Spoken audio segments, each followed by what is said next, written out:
What's up? What's up? Welcome to another episode of the Digital and Social Media Sports Podcast. I am your host, Neil Horowitz. You can find me on Twitter, NJH287, and me up on LinkedIn as well, where I post more content. Visit the website, dsmsports.net, and of course, check out the podcast. Follow along on any of your preferred podcast platforms. Really fun show for you guys today. I enjoy this conversation. I enjoy this person. You're going to hear from Zach Seidel. He is the Director of Sports Marketing Communications and Digital Media for UMBC Athletics. We're now about 3 years removed from UMBC's very famous upset over Virginia in the NCAA Tournament, the first men's 16 seed to defeat a 1 seed. And of course, UMBC, led by Zach behind the handle, just took off that night on social media. And they continue to feel it today. And just a great conversation with Zach about, yes, that night, but also just how schools like UMBC can be ready to seize that moment. You know, every single March, there are schools that have that Cinderella story, that have that national spotlight. It was Oral Roberts this year for a little bit. You know, North Texas had a great night in the sun. So how can schools maximize that moment and capitalize as much as possible? And there's some great insights from Zach and how UMBC continues to resonate today from that fateful night 3 years ago in the NCAA Tournament with March Madness. So stick around for a great conversation with Zach, but first, this episode's helpful tool. This episode's helpful tool is more of a resource. It's an app called Overdrive. You may have heard of it. If you haven't, check it out. It's a free app that allows you access to just about any public library in the U.S., and then you can check out ebooks or audiobooks. Now, I've gotten into audiobooks myself. Other people are more into ebooks and be able to read them. I like the audiobooks while I'm driving, commuting, working out, etc. And it's just a great opportunity to read or listen to some fantastic titles. You know, most recently the one I just finished was Blink by Malcolm Gladwell. Continues to resonate today. I also listened to another classic, Purple Cow by Seth Godin, recently as well. And my list is growing. I have lots of audiobooks on hold or in my shelf ready to go. And it's just fun. I wish I would have never discovered this sooner. It's fantastic. Again, it's called Overdrive. You can access several libraries. I'm accessing the Los Angeles Public Library, but free. Check out your books and really learn a lot without having to spend a dime, really, and support the local libraries. Continue to provide resources today. So check it out. Free app called Overdrive, and listen or start reading some great books for free today. And now, stick around, because coming right up is Zach Seidel of UMBC Athletics. Back from this episode's opening segment, and I am so psyched for today's guest. Time's been flying by already, just chatting offline because we get along. I'm joined on the podcast today by Zach Seidel. He is the Director of Sports Marketing Communications and Digital Media for UMBC Athletics. Welcome to the podcast today, Zach. Hey, how are you? Glad to be here. Really psyched to be able to pick your brain about all things UMBC Athletics. For anyone not listening, I hope I don't butcher this. University of Maryland, Baltimore County. Correct. Yes. All right. So now everyone knows. Well, who's listening? If you didn't know what UMBC stood for before, now you know. You have no excuse. And you guys may know UMBC as a school that took down Virginia, the first ever and only men's number 16 seed to beat a 1 seed in March Madness. Zach was behind the Twitter handle that day that made a lot of noise, and he really just does a phenomenal job overall, though, at UMBC. If you follow a lot of the other stuff that he does, and wears a lot of hats working for a smaller school in the athletics department like UMBC. So a lot to learn from you today, Zach. But tell us a little about yourself. Tell us about your background, how you got interested in the space, how you've kind of built up your career there with UMBC, and any tips for folks that want to do what you do. Yeah, no, it's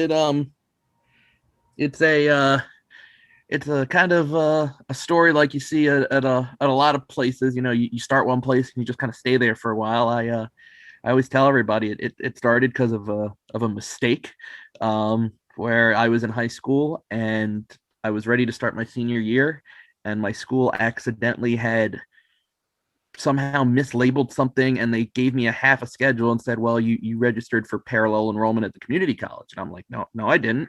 And they're like, well, you need to do something. You can do an internship, but you need to do something to graduate because we only, have you in half these classes.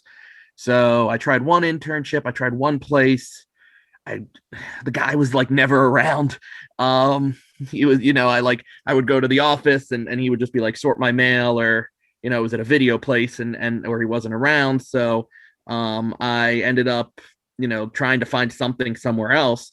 And my dad was friendly with Steve Levy, who's the director of athletic communications at UMBC, Mhm. and like they had known each other since high school. And he had been like, yeah, it's 2007. People are starting to do this video things now. Would your son be able to just come and film some highlights of a game? And that's kind of just what started. That was my internship credit.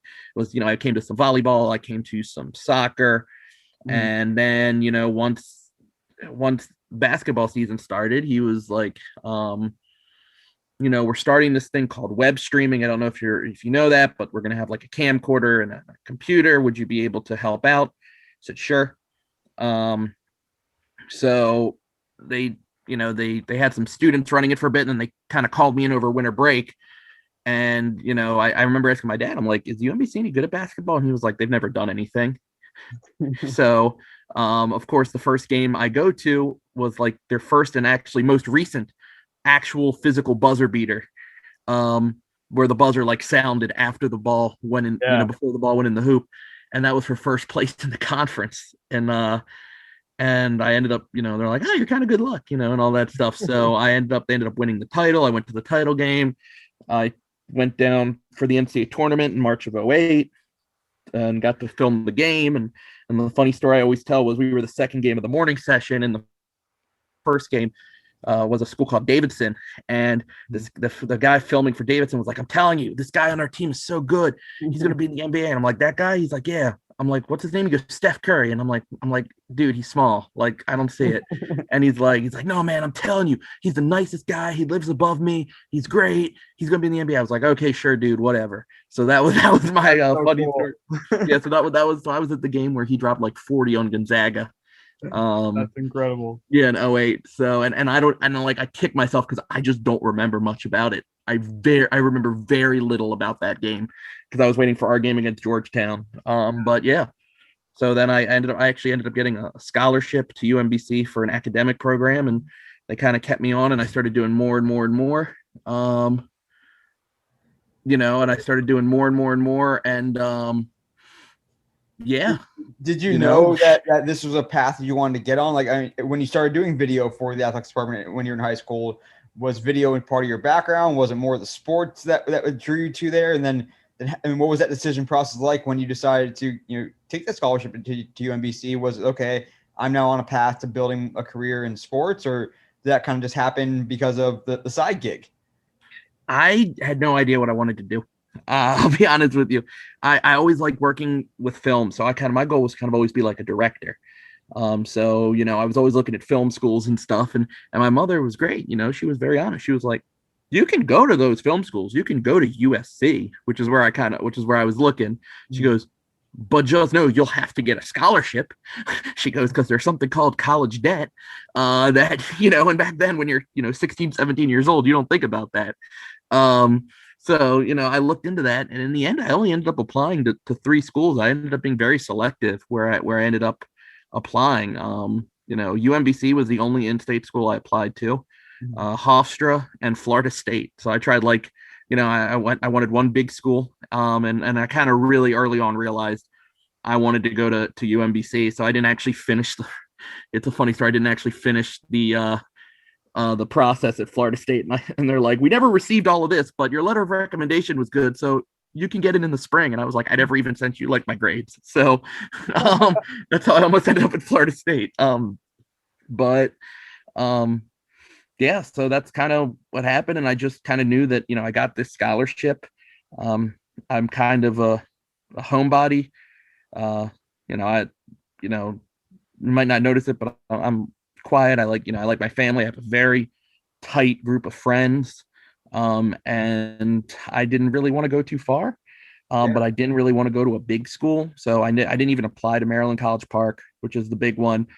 I knew I didn't really want to go to a party school, which kind of knocked out a few other ones in the state.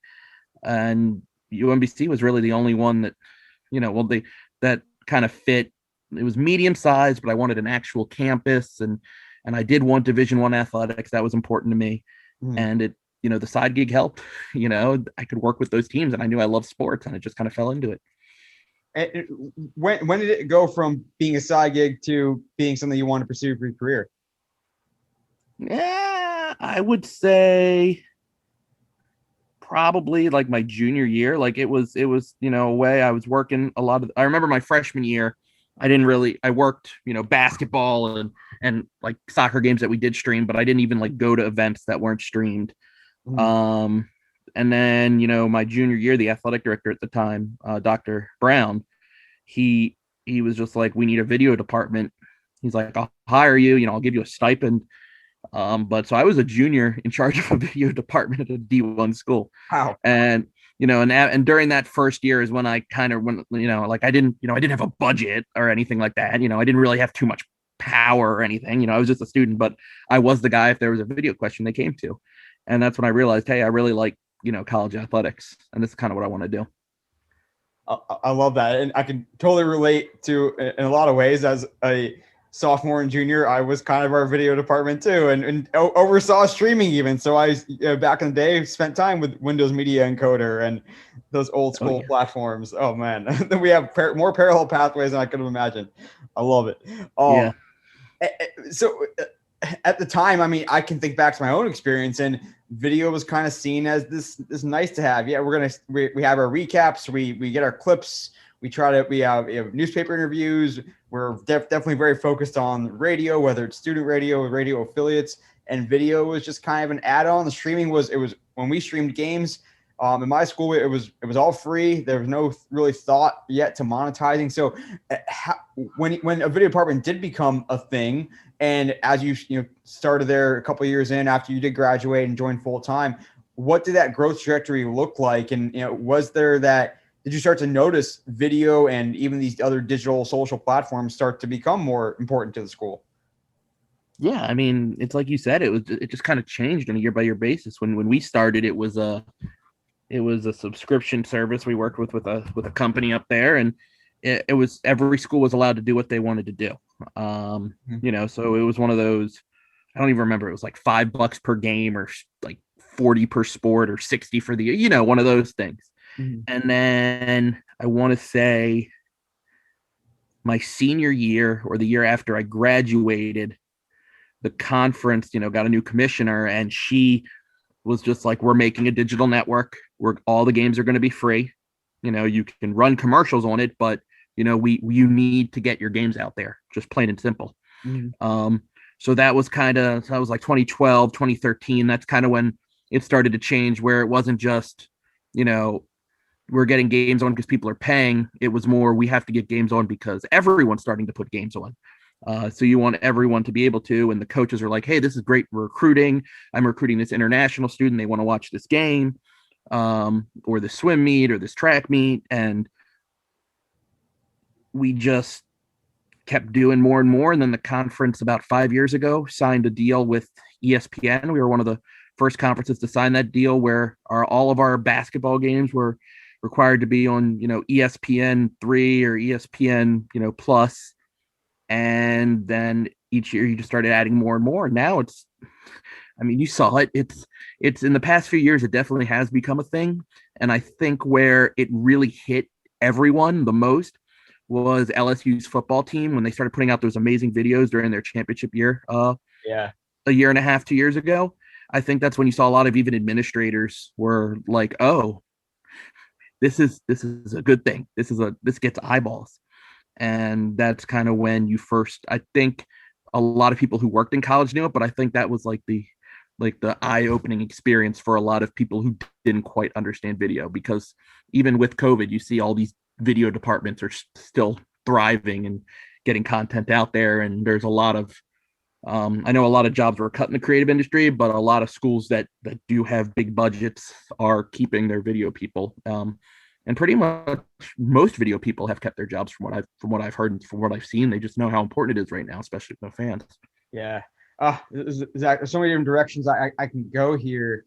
And I do want to touch briefly on a subject that's a little different. And that is, thinking back to when the conference commissioner did come in and say, hey, this is going to be something that we do. Now all schools are required to put on a broadcast. And a lot of those early ESPN broadcasts, at least from my experience, it's often still left to the school production or the athletics department production with some assistance with equipment or whatnot from ESPN.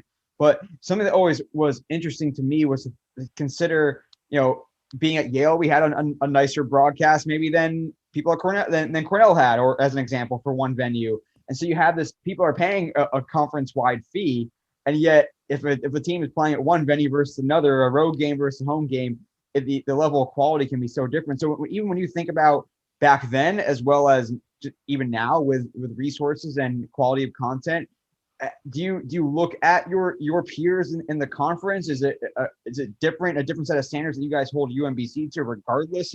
And what's that like of really thinking about a standard at the conference level as much as the school level? I mean, you look at it and all the schools, I think they all understand the importance of it, but I also think that some schools value it differently. Like when we pride ourselves on when we put something on, ESPN, it's going to be a broadcast worthy of, if they needed to pull it to the main network, they're going to pull it to the main network. Mm-hmm. So when we're on ESPN, it's 100% legit. Yeah, we have students working it, but it's about as top level and consistently we're told by ESPN, yours is one of the best in the conference, if not the best, and one of the better ones overall. And that's a credit to the people in our department, Dustin Roddy, who runs the new media studio, and helps us out with that, and kind of ran it this year because of COVID protocols and such. It's when we put on a broadcast on ESPN, we want it to be the best we can be. And this spring, we always want every broadcast to be perfect. This spring, with all the sports going on and having so many broadcasts at the same time, it shifted a tiny bit to just we need to make sure we get a broadcast on the air because we can't have fans. We need to make sure that people can watch. So our volleyball matches, normally we did a whole thing. We had an announcer, we had multiple cameras and replay and all that if we could. And this year, because of COVID, we actually played in our auxiliary gym, which is under the arena, and we couldn't have fans. So we just had a camera, but we made sure we had natural audio. I know I saw some other schools that didn't have any announcer, didn't even have any audio. It's just what you can do. But in this climate right now, in the spring of 2021, where we can't have fans indoors or we can only have limited fans outdoors, it's just important to get the broadcast up there. That's kind of how it is. So normally in a normal year, we want to put out the best possible product. But this year, we need to make sure we get this broadcast up so people can watch. So that's kind of where we're at right now. Yeah, totally makes sense. And then going back to kind of your comments as well around like looking at what LSU was doing during the championship, looking at some of those crazy hype videos that Ohio State does. When you look at that, is that something that you want UMBC to be at that level and or aspire to? It seems like the content game is a lot more level playing field than say on the gridiron for football or on the court for basketball. Virginia upset notwithstanding. But is that like what separates your UMBC or even other schools in your conference's ability to be at that level consistently, or is it just we can get there, we may not be able to do the volume that an LSU does, or we frankly just don't have the resources and the equipment? So when you guys see that kind of content, is that where you want to be at that level, and it's just a matter of quantity and prioritization, or how does that fit into what the standards are for your marketing communications for UMBC athletics? I mean, it's something we want to do, obviously, and we, if we can, it's mainly just a bodies thing. Those schools have departments dedicated to that, and they have the ability to get those really nice cameras, and everything, and we have those on campus through our new media studio. But the new media studio is used by everyone on campus, right? From the president's office to like the biology department. So if we, if we want to use them, we and they're great to work with, but then, all right, well, they have the editing software. Now I have like Final Cut and Adobe and all that on my computer, but between running the streaming and I do some, sports information work and among other things, it's really just a body problem. Like just, we don't have enough bodies for the positions to do that. And that's just something that comes with the territory. at a school our size. And it's, we would we love to put those videos out? Yeah. If we have we tried? Yeah, we've had cool videos made like that. We've had students that have volunteered to do it. We've done them ourselves. Mhm. But in a perfect world like LSU, they were chugging out 2 or 3 of those a day, Right. and that's just not something. I think many schools outside of the upper Power Five can really accommodate.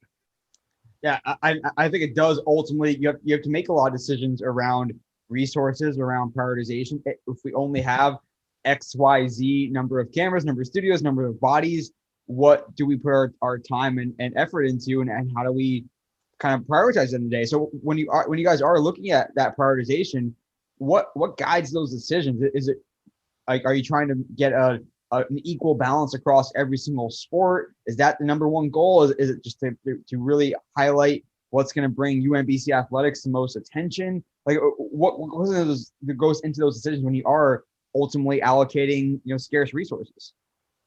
Yeah, I mean it's you want to be fair to everybody. Um, you want to at a school our level, and that was one of the issues coming out of, as great as as great as the upset over Virginia was.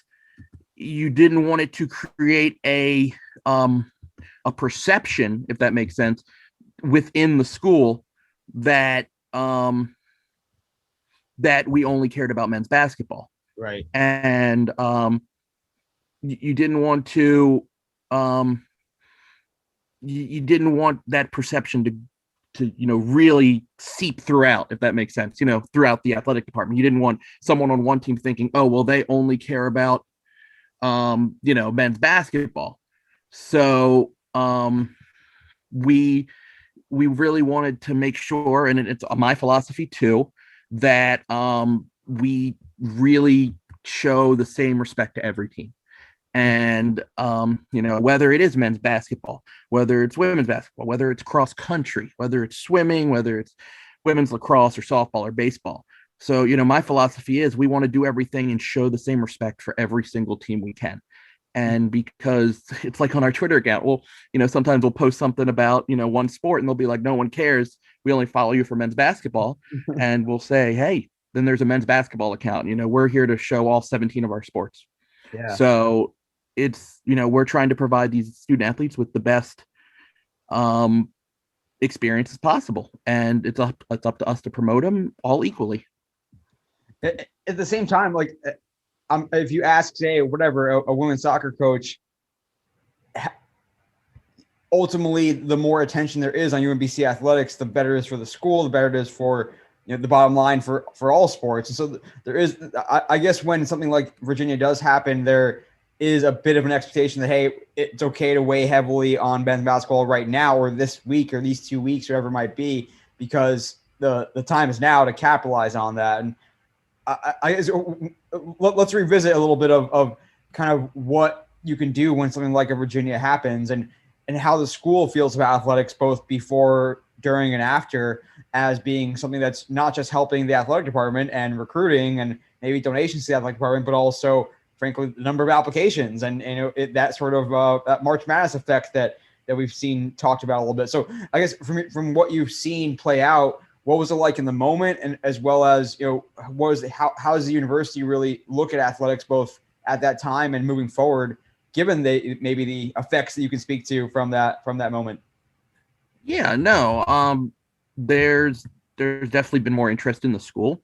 I know for a fact that one of the more interesting aspects of that, at least from our school administration standpoint, is that the average SAT score of the average student went up, of the average applicant went up.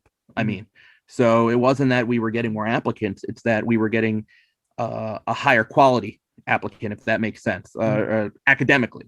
So the students who have very high academics and normally look at the Ivy Leagues and schools like that, they were considering us, and that was in correlation to the attention that basketball got. So that was a good thing. And even though it was a a pandemic year this year. I do know we had very steady, I think even a little bit higher enrollment than normal, actually. So it did have an effect where more people were searching for the university and trying to find more information out. And it really put us on the map, not just athletically, but like I said, academically.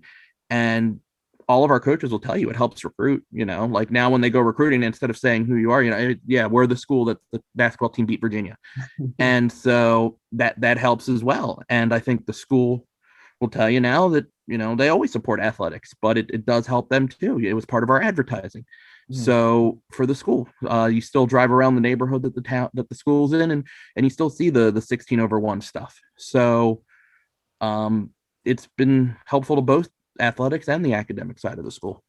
What was communication and collaboration like maybe before? I mean, even speaking to people that work in the college space, some schools are better than others when it comes to working with university communications, and maybe that's different at a school like UMBC where it's a little bit smaller and you don't have as many cooks in the kitchen, so to speak. But was there a lot of cross-departmental communication beforehand, and how did that maybe pick up or change when all of a sudden athletics became this gleaming front porch more than ever with the Virginia upset?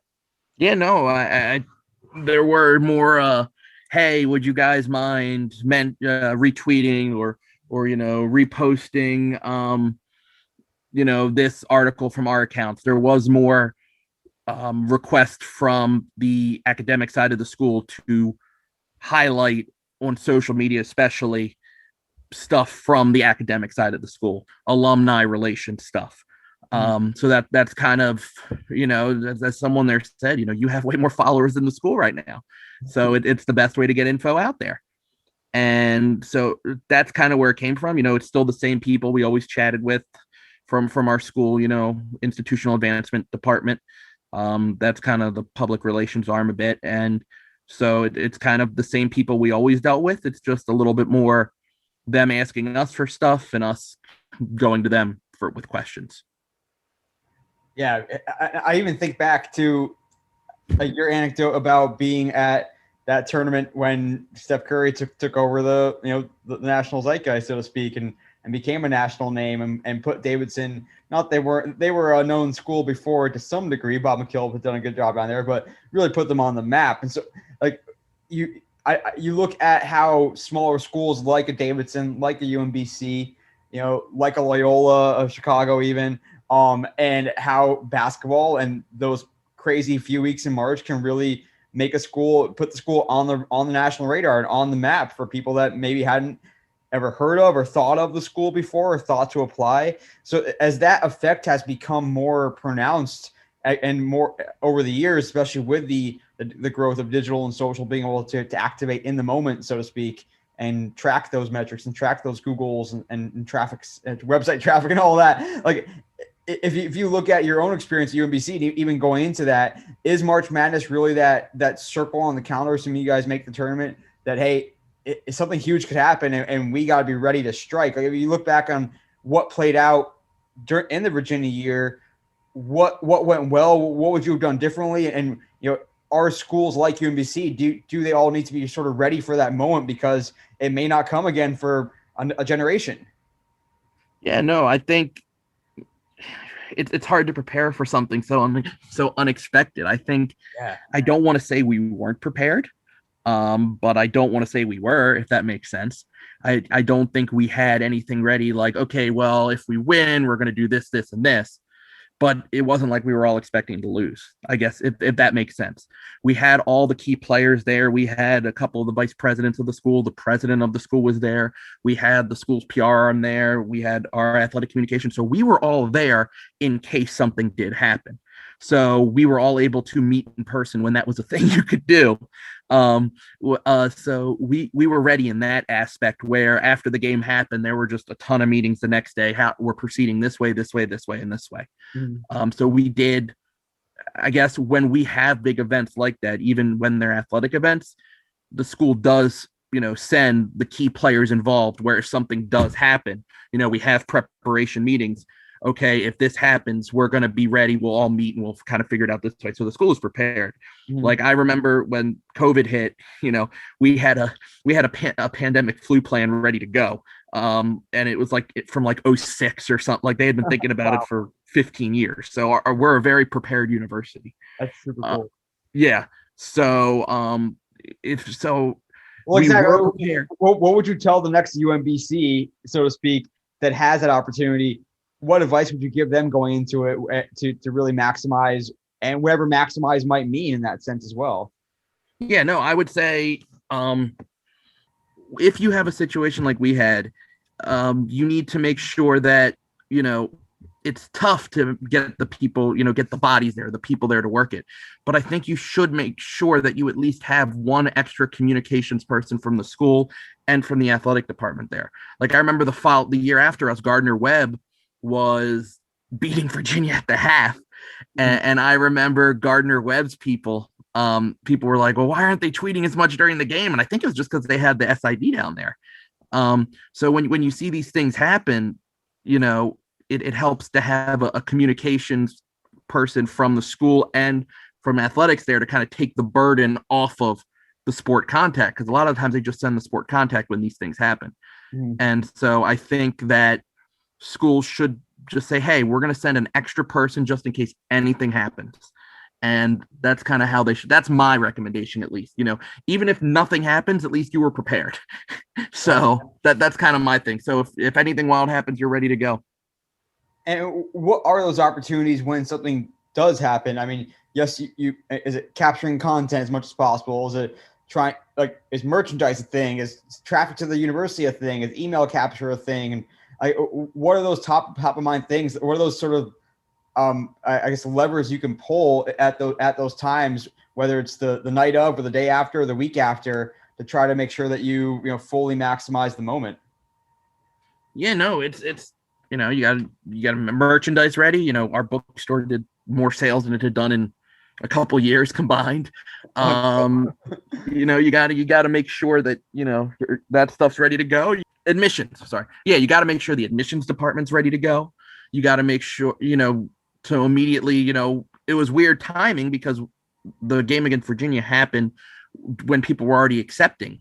So, if something like this happens earlier in the year, you got to talk with the admissions people. Hey, you can get this on your recruiting letters. So you got to make sure all these departments are ready to go. You got to talk with your school creative service and graphics department. Get signs ready, get graphics ready. The legal department. I'm pretty sure we trademarked 16/1. So there's just so many entities involved in the situation that have to happen in a very quick span.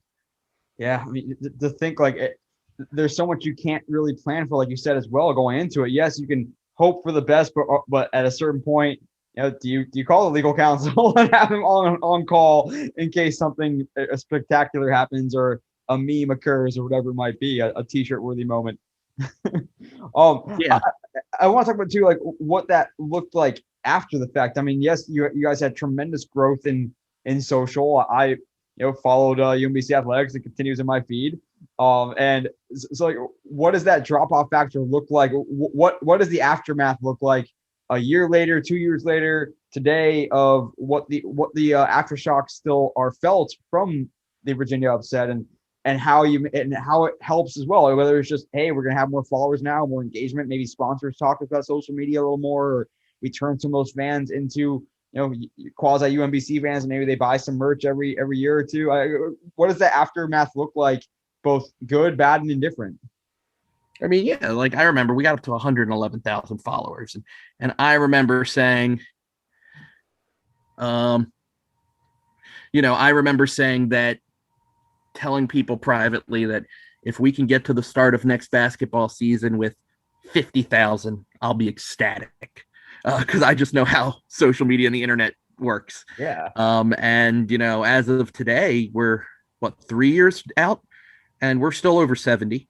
So I was proven very wrong on that aspect. So it does help. You do get more fans, you do get more interest, but we do see more engagement than we ever did before, even if it's just from our own alums. I guess I know some alums, who have told me like I'm active on social now because I follow you guys. So Yeah. even if it's, like I said during that game, I said at halftime, even if we get just one person who had never heard of us before who sees something that catches their eyes about us and it makes them look into us, we've done our job. And so, it could be a random person in, you know, Arizona or something who'd never heard of us who, hey, they see us post something about, I don't know, our lacrosse team or something, and they see it and they're like, oh, they have a lacrosse. That's cool. That's the school that on the basketball game. I still follow them. Oh, they have a lacrosse team. Let me look into it. Boom. If you can just get one person for any of the programs, that's kind of the job of the social accounts to get it out there. And we have such a wide audience that even if most people ignore us or whatever, the chances are we're going to get one or two people who, we weren't on their minds to look into us. That's kind of how I view it. Yeah, that 100% is spot on. I mean, that one person could be the next star player on the team and lead to a conference title. And that one person could be an alumnus that decides to donate a lot more this year or first time ever because they hadn't thought of you guys in a while. And there's so much that one individual can do for a school, for a team, and certainly the shock of in a good way is still being felt there. And I think what's cool about UMBC is different than other schools that have pulled upsets, and you guys aren't the first school to pull an upset. It's almost like you guys embody the underdog now, and whenever an underdog is about to accomplish something huge or pull a massive upset or someone's close, like UMBC starts trending to some degree, and you guys will sometimes have some fun and pipe in. So talk about what that's been like to sort of carry that mantle proudly and how much fun it is and how does that happen? Do people just start mentioning you or DMing you at UMBC when something like that's about to take place? Yeah, I mean, when stuff happens, we'll start to notice, our mentions going up, or occasionally we'll get a DM. I might even get a private DM on my personal account, like, hey, look at this. One time I even got an email from somebody at one of the schools where it happened, like, hey, are you seeing this? I remember one time, one of the schools, there was a big upset in a sport, and I got a DM on my personal account that said, like, help, we have no SIDs at this event. What do we do? I'm like, I'm glad we can be the ones to help you with this. But it happens. And we try not to jump in there, every time there's an upset. We try not to. That gets annoying. We have to pick our spots. And that's tough. We have to pick our spots. And it seems like it's almost intentional to some degree where you guys do embrace it and do own it. It's something that is a source of pride for sure for all students, alums, and future students and future recruits and all that as well. But it's if you guys didn't take that mantle on proudly, it wouldn't necessarily stick. UMBC could be known nationally for something else if you guys really pushed it. And yet this opportunity, which comes up again and again and again, because every time an underdog is about to pull an upset, you guys are top of mind, which is why I think it's powerful and a good thing to own that mantle, or that whatever you want to call it, that reputation. But how intentional is it? And is it something that you guys have had discussions about that hey, this is something that we want to stick with? And if 25 years down the line, a lower seed is about to pull a massive upset, hell yeah, we want them mentioning UMBC and talking about us on social. No, every time there's an upset, we love it when they mention us. It doesn't mean that we're going to answer back or pump it up. We have to be very, careful, because like I said, if you do it too much, you risk being annoying, and you got to pick your spot to the point where it's, if we do say something or answer back, it becomes not to be arrogant, but it does become meaningful.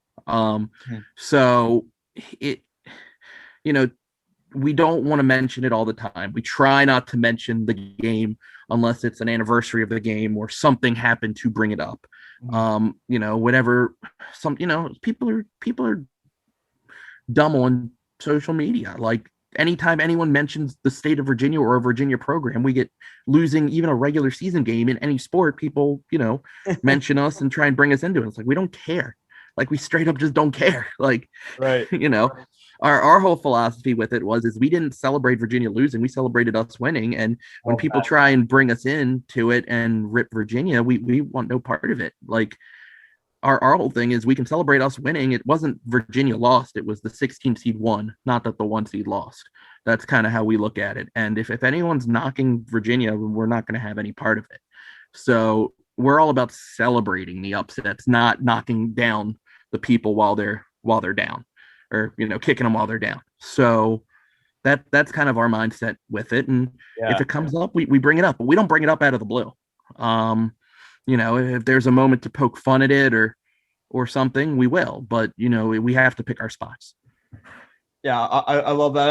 I also just really was nodding along in agreement as you talked about it being about UMBC winning and not about Virginia losing. It's not you don't post a video or a playful gif of like a Virginia logo being smashed or whatever a lot of schools may do these days to sort of troll more than celebrate. And so I love the fact that it's about UMBC and not about Virginia losing in that big game. Yeah, no, I think there's a fine line between, and I have no problem when schools do it. I might have mentioned, a couple times, sometimes if I see something where I think sometimes the schools, like, I'm happy all these accounts have personalities, but I personally, that doesn't mean it's wrong. Just I personally don't think it's something I would do or would like my school to do, to like directly mock the opponent or whatever. Now, if it's an arch rival and it's like a playful thing, that's one thing.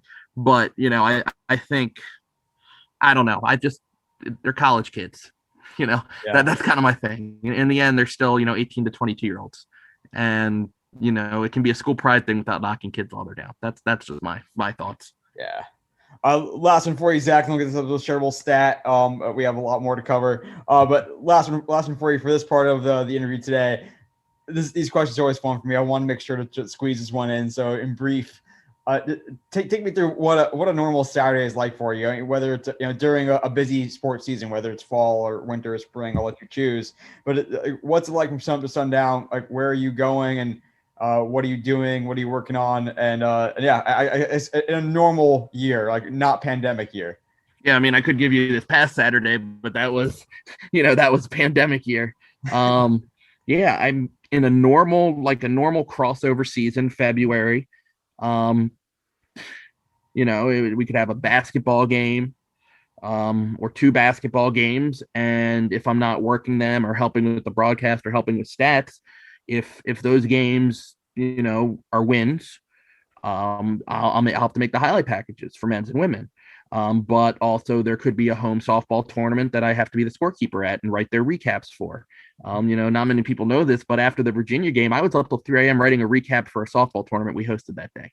So, so there's a lot going on with that. And then if lacrosse plays, do we need help with that? If not, okay, highlights. There were times, early this year where couple games at home, I get home, I have to write a recap for 2 separate sports because I help out as an SID for volleyball and softball. So this spring especially, recaps for them if they're both wins, both highlights. And now sometimes volleyball plays 2 matches in the day, so that's 2 sets of highlights for them. If softball wins, this year we started doing video for them. So if softball wins and they play doubleheaders, that's 2 sets of highlights. So that's 4 sets of highlights. Oh, lacrosse won, men's lacrosse won, 5 highlights, women's lacrosse, 6 highlights. So you have to do all those packages, add in baseball. Now, if they play doubleheader in one boat, that's another 2 set of highlights. So now you're adding the recaps for that. If I'm making those and there's a game going on, one of my sports, I'm doing social. So there's a lot going on there. My goodness. Yeah. Is there a future where highlights are all automated, or are we not highlights? Sorry. Well, yeah, I guess highlights, but also written recaps. I feel like I've seen a little bit more of that in the high school athletic space and maybe the low level college space. Do you want to get there? Or is there still a human element that's necessary for recaps and highlights? I understand why places do it. I personally think you still need that human touch because you still are technically the school PR department. What is a recap for a college, but not a PR, literally a PR release about what happened? Mm-hmm. And you can't really, I don't want to say spin, but you can't really, highlight things in a positive manner, even a loss via a computer. So you still need that human element to it. Highlights, I mean, like a computer, there are programs and companies that cut up the games up as they happen, but you still got to post them to the right places. You got to put them on your website. You got to put them on YouTube. You got to put them on Instagram. You got to put them on Twitter. Put them on Facebook. So there's still a human element to that as well. What do you guys consider like priorities? Website still is always going to be important to update.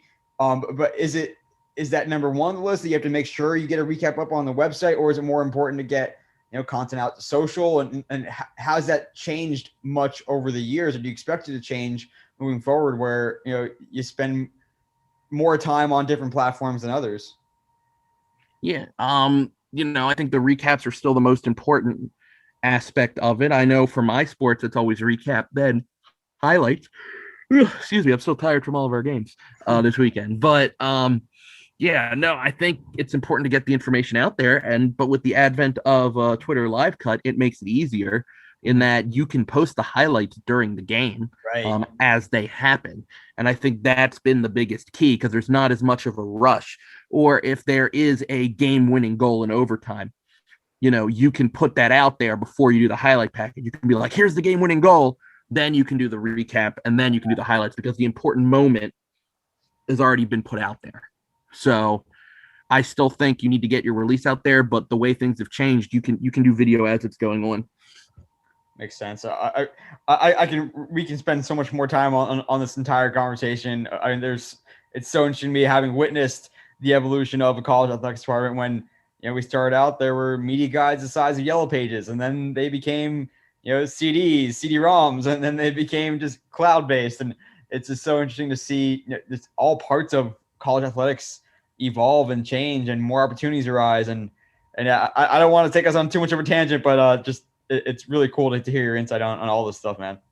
Yeah, well, that's just one man's opinion, just my opinion. I'm sure other people have different ones that are good too. Well, we're going to hear more from you in our Catch and Retrieve segment. First episode's Shareable Stat coming right up.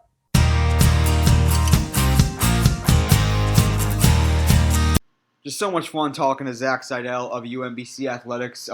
Enjoy him both online and offline. When we're not recording, we're having fun, and I really do enjoy following him and following his career these past few years, and he's a delight. And you're going to have some more fun with Zach in our Catch and Retrieve segment. We'll stick around for that. But first, episode's Shareable Stat. This Shareable Stat comes from a recent Pew Research survey of U.S. adults conducted in February of this year, 2021, around the social media platforms that they use, whether consistently or not, but use at least once. And the top two by far are YouTube at 81%, followed by Facebook at 69%, as those two continue to kind of stand well above the rest. Meanwhile, you have Instagram at 40%. That's about starting to flatten in their growth, but still continues to be a bit above the second tier as well. And then followed by Pinterest, LinkedIn, Snapchat, and Twitter. But the stat I want to call is Pinterest, because it's at 31%. Nearly 1/3 of U.S. adults say that they use Pinterest. And that is pretty interesting. It's just shy of Instagram, 40%. And, of course, well behind YouTube and Facebook at 81 and 69%. But the sports business sector, the sports business industry, sports media industry, really, ever since I was running a team account as well, has never really cracked Pinterest all the way. And yet 1 out of 3 U.S. adults use Pinterest. And what are the opportunities for sports business? There, of course, you think of Pinterest, you think of fashion, you think of recipes, you think of travel, you think of home decor, you think of discovering ideas. How can we leverage that aptitude for discovery, that desire to learn and to find new things, to really capitalize on the sports industry? Sports organizations and athletes are very much brands of themselves. You're starting to see more and more brand extensions, whether it's into fitness or nutrition or technology or recovery. You're seeing a lot of growth from these sports brands into other areas, fashion, music. So how can they start to leverage those brands, those powerful content creation vehicles as well on Pinterest? I'm not here to provide necessarily any answers, but certainly worth sitting down, because if 1 in 3 U.S. adults use Pinterest, that's a pretty compelling stat. And again, 31%, so not quite 1 in 3. but just shy of Instagram's 40%, and of course YouTube at 81% leads it, Facebook at 69%. So think about it, definitely interesting shareable stats from the Pew Research study from February 2021, and that shareable stat is 31% of U.S. adults use Pinterest. All right, stick around now for the catch and retrieve segment, with Zach Seidel of UMBC Athletics. Right back from this episode's shareable stat, and I am joined once again by Zach Seidel. He is the Director of Sports Marketing Communications and Digital Media for UMBC Athletics. And Zach, you did a tremendous job on the interview, learned a ton, enjoyed every minute of it. Are you now ready for the catch and retrieve segment? Sure. And of course, catch and retrieve, a playful allusion to the UMBC Retrievers. So, speaking of that, number one is tell me about the UMBC Retrievers mascot, which might have the best name in all of athletics, maybe second to Handsome Dan. The UMBC mascot is named True Grit. So just tell me, where does that name come from? No one really knows, to be honest. It's on our school website. People think that, I think there was a dog, like the first live dog mascot on campus was called Campus Sam. That's what at least our archives say. And then just somewhere along the line, True Grit just kind of popped up. No one really, some people think it has to do with the movie from the 60s, but no one really knows. It really just kind of popped up out of nowhere. Wow. Well, you guys got to invent some crazy story. We just, I mean, we think it has to do with the movie. Okay. I also know what do you call True Grit? You call him, hey, True Grit, or TG Gritty? We call him True Grit. Pretty much the mascot's True Grit. Yeah, that's pretty much it. True Grit, and then our end of the year awards are the Gritties. So that's kind of how it is. I wish there was a more interesting story, but that's about it. You can work on that, and we'll edit it in or something. It's still an awesome name, so that doesn't take it away from it. Yeah. All right, number two. Going back to the Virginia upset, just tell me like the coolest follower or shout out that the UMBC Athletics account got that night or the days after it. I mean, we got a lot, but I think the coolest one was Aaron Rodgers shouting out Joe Sherburne, who's a Wisconsin guy from our team. He was kind of shouting him out. So I think that was definitely, you can't really top Aaron Rodgers. Is that the one that would kind of go on your wall or you go on your office, or is there a different one? Yeah, if he responded directly, it absolutely would have gone on to my office. But yeah, that was definitely the coolest one to at least acknowledge us. That's I love that. What a special night. That's probably just stick with you forever. Yeah, for sure. So I want to stick with that a little bit and just tell me about and I don't think this was really a big deal or big talking point at the time, but the Virginia, all the hubbub and the buzz was happening at least on Twitter via the UMBC Athletics main account as opposed to the men's basketball account. So what went into that decision? Would you recommend that for other folks that would be in a similar position? It was more just because of the moment we were in, figured it would be a good opportunity for all of our sports. If we went from the athletics account, if someone followed, then the next day they saw we were tweeting about track and field or something, which is kind of what happened. So I mean, that was my recommendation. I think what happens now is people immediately go to the team account. So even in 3 years, things have changed. So I think either or is fine. There's really no right or wrong answer in the situation. At the time, though, it was quite intentional. Like you made a decision that, hey, we're going to do this from the main account as opposed to the men's basketball account. Yeah, that was intentional. I like the fact that it was strategic in the moment. That's fantastic. All right, number 4. I want to get to know a little more about you, Zach. Tell me your favorite athlete growing up and why.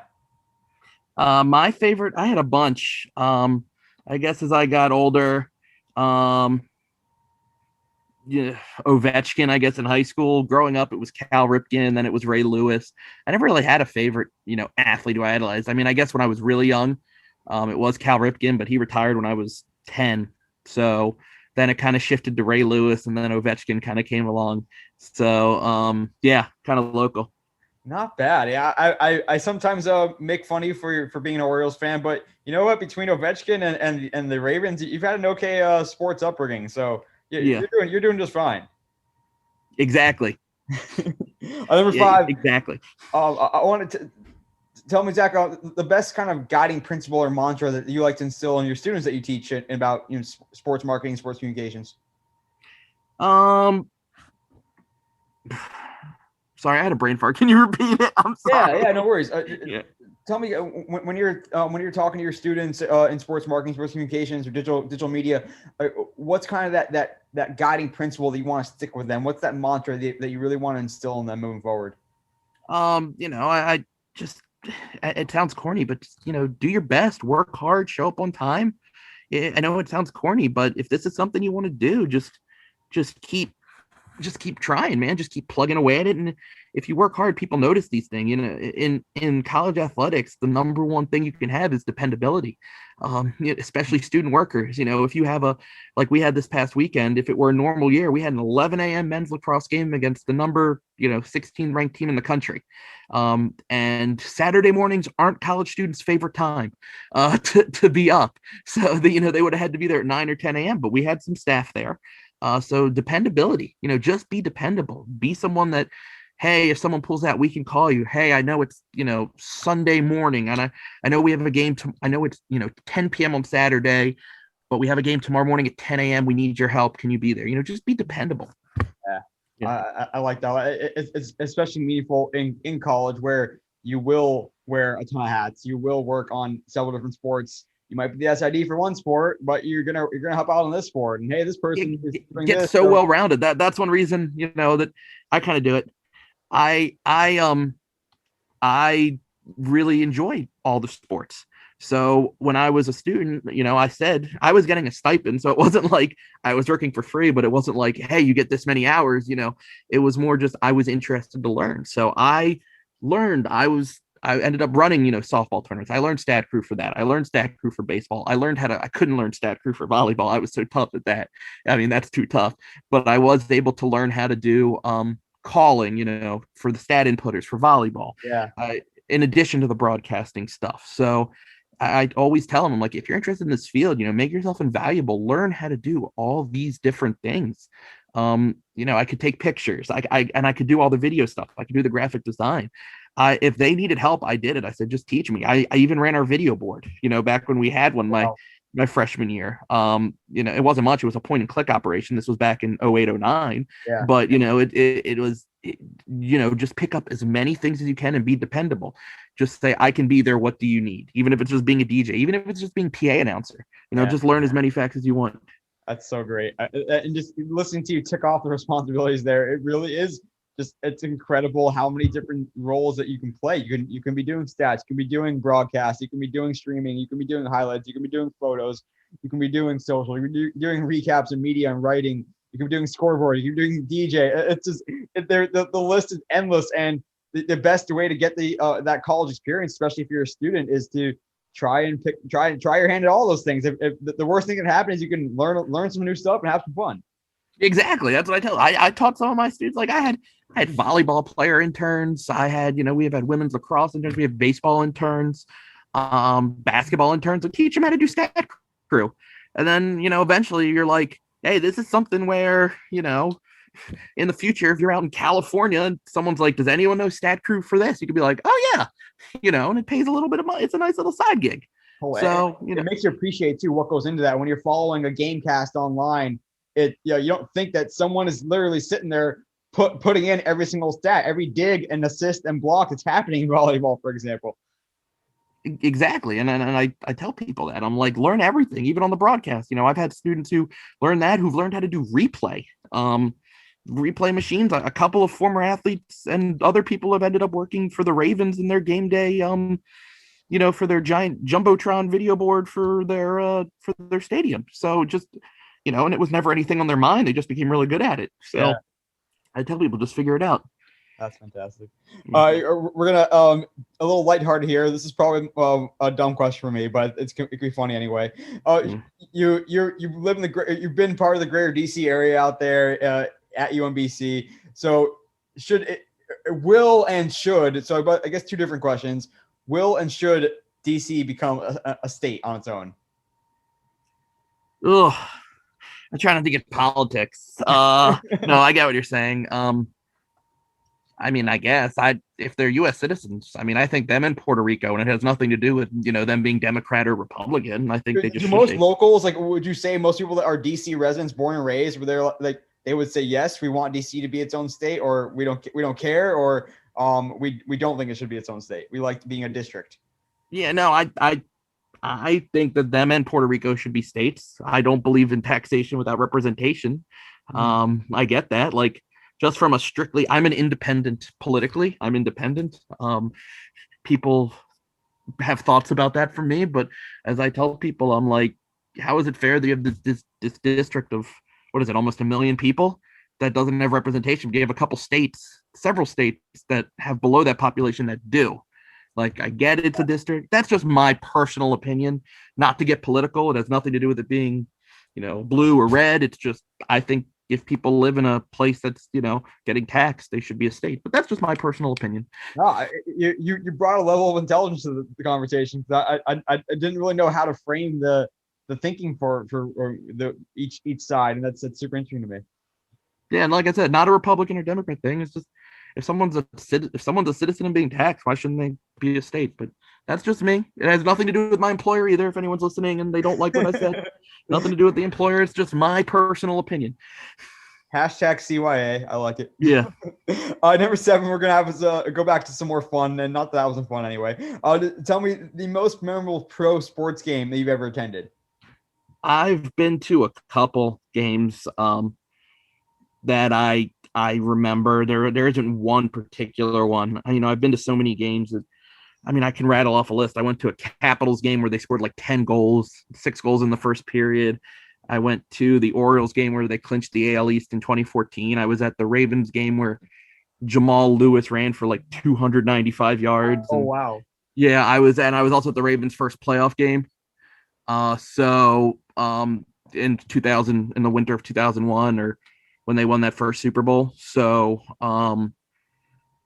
yeah, I've been to a lot of games. We'll take that whole. You've had a charmed sports life, man. Yeah. Not bad. All right, number 8. It's time we always ask the food question, so it's time for the food question. Tell me the best meal to get in Baltimore and where to get it. Oh, there's so many places. There's so many places. Really, any crab cake from anywhere will be fine. I don't have a personal favorite. They're all good. There's just get a crab cake anywhere in Baltimore, anywhere in Maryland, really, and you'll be fine. What separates a good from an okay crab cake? You'll know it when you taste it. That's the best way to put it. It's an acquired taste as a Baltimorean and a Marylander. You just, I can't even describe it. You just know it. You have one and you can tell. That's well done and well put. I look forward to the day that I can visit you out there and try my first crab cake, my first Baltimore crab cake. All right, number 9, looking back on the Virginia night, I'm just going to go shorthand, UVA night. What's that one post that you're most proud of, or your favorite post? You're like, yeah, that's a good one. I still think it wasn't even the most popular one. I just still think someone tweeted at us about like, look, their attendance is or their admissions are gonna go way up, and I went woo new buildings, but I was like so excited, like I was in all caps, but I was so excited I made a typo, and I just thought that was funny. Like, it was just an academic joke. Like, everyone knows more students means more buildings. So I was just trying to make a funny like college joke, and just the fact that there was even a typo in there, I thought just made it. It was an accidental typo, but I thought it made it funny. So I don't know. I always just remember woo new buildings because I forgot the I. So that I always just fondly remember that one. I like that a lot. It works in several ways. Number 10, fill in the blank, the last one here. The next DC-based team to win a major pro sports title, not counting the Nats because that was too recent, will be blank. Well, it will absolutely not be the Wizards. No, I'm kidding. I'm kidding about that. But they are in a rebuilding phase, right? I mean, they're good, but I think they will have to do some rebuilding. And the NBA is just so tough right now. So nothing against the Wizards.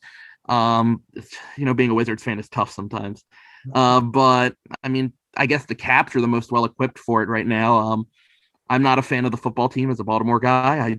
I despise the football team more than almost as much as the Steelers. So I hope they never win it, even though I have some good friends that are fans of them. But yeah, if I had to say one is more likely to win it, I would go Capitals, then the football team, then the Wizards. I mean, I know they have other sports. I know the Castles, I believe they were called, the World Tennis Team. They've won some titles. I think DC United has a way to go. The Spirit are pretty good. So Right. I know all the teams out there. So they're all. Obi to get Obi's gonna get one more at least. I mean, but all honesty, and I didn't forget them. I was going to end it with this way. I was going to say probably the Mystics. They got Elena Deladon. I mean, you got one of the best players in the world. Why can't they win? So that's my final answer is Mystics. I felt like Mystics was the chalk all along. Yeah, I was going to wait and I was going to say them last. That's how I was going to end it up. Thought it would be a surprise, but no, I really do think it's Mystics. All right, Zach, had a great time in the Catcher of Tree segment. Now your chance to take over the podcast and tell us your social media all-star follow. Just tell us who they are, what platform, and why they're following. I'm not much of a Instagram guy. Like I use it for work and all that fun stuff. But there's just so many people. I don't even really have one in particular. It's more just follow people involved in sports social media. They're all great. Just kind of look for people with the teams, and that's my best advice. I don't really want to single people out. That's not bad advice at all. I mean, that's a great way to learn. You're going to see a lot of both in front of the scenes and behind the scenes when you follow folks that are in the industry every day. And how about you, Zach? Where can we find you as well as all things UMBC athletics on digital social media? Yeah, for me, my Twitter handle is at Seidel_Z, SEIDEL with an _Z. And for UMBC, and like I said, I have an Instagram account. I don't actually remember what my name is on it. I kind of just, my girlfriend will post pictures of herself occasionally and be like, I posted this on Instagram, and I'll go and like it for my personal account, but I'm not much of an Instagram guy. But you follow the athletics department at UMBC Athletics and all of our other sports.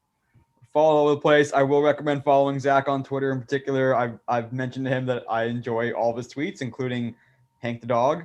It's just the highlight of my day oftentimes. Hank the corgi is currently dropping a ball at my foot, so he wants to play. Oh, adorable. All right, well, Zach, seriously, cannot thank you enough for your time today, coming on the podcast and telling us about all things UMBC athletics, learning from you. You do a great job there, and really appreciate you sharing some knowledge today.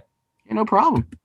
Just so much fun talking to Zach. We could talk about sports all day. We could talk about sports media, sports business, and of course, just tons of insight around all things UMBC athletics. And he continues to pass on knowledge as well, teaching students at UMBC and also employing students at UMBC and helping them learn the ropes and pick up a lot of skills as well. But that'll do it for this episode of the Digital and Social Media Sports Podcast. Thanks again for listening. As always, I'm your host, Neil Horowitz. You can find me on Twitter at NJH287. Would love to find you on LinkedIn. Hit me up there where I post more content.